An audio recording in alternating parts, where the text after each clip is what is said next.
Tonight's business report is brought to you by Banks Holdings Limited. Many companies, one goal: excellence. Government's 10% National Social Responsibility Levy has struck a nerve with another one of the key local sectors. This time, small businesses are among those lamenting its negative impact. During a press conference at the Small Business Association's Harbour Road offices, President Dean Straker says the levy is a sure way to guarantee the death of the local manufacturing sector.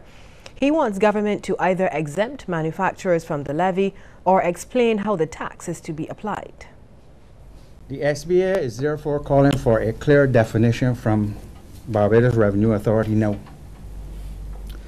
Before any NSRL taxes are paid over to the authority. The SBA already sees this NSRL as an unfair tax imposed on manufacturers. It is disturbing that the members of government could agree to an NSRL tax on manufacturers who are already struggling to survive and compete against imports. Mr. Straker is warning of price increases if the tax remains in its current state. Manufacturers must now add 10% of their rent, 10% of electricity, 10% of NAS, wages, and the list goes on. That every item the consumer now goes to purchase. I wonder if Barbadians are understanding that. It is now the back to school season, and Bajans will have to pay an SRL on every school dress, school pants, and shirt made in Barbados. Barbados's newest mobile service provider, Ozone Wireless, says it is set to make a huge impact on the local mobile service sector with highly competitive and disruptive pricing plans. Speaking to the media at a press conference to officially announce pricing plans and a sneak peek at the main store this afternoon, CEO Sylvain Tasse, that is, says the company will officially start its commercial launch from next Monday.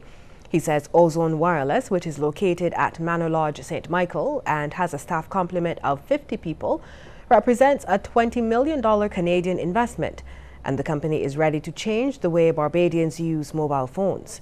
He also says their pricing plans have taken into consideration government's new budget measures. We worked really hard as a team to come up with a pricing solution that is going to be extremely rewarding, I believe, for both parties, both for us, but for customers as well, that will enable them to basically, we feel that we're going to be changing the lifestyle of many of Bajans that embrace our service. Number one, as far as the coverage is concerned, there's not going to be as many dead zones as some of us are used to. But more importantly, chasing of hotspots to be able to save on your bill at the end of the month, we believe is going to be something of the past. Meanwhile, Mr. Tasse adds that customer service will be key to the company's operations, and it is one of the reasons they will provide a locally based call center for customers. So far, the company, which features full 4G LTE service, has about 80% coverage of the island, with full coverage anticipated within the next 4 to 6 weeks. The company will be using the numbers 696 as the first 3 numbers of their mobile numbers. And as part of the launch promotion, customers who sign up between Monday and August 31st will have a chance to win $69,600. We expect a mad rush indeed. We have heard that from many people. There hasn't been one single individual that I've met, anyways, in the last 4 months that have said that there's no interest for them to move to another carrier. So I think that we're going to be attracting a new crowd. There's always early adopters that are out there. We have a fantastic location here at Manor Lodge.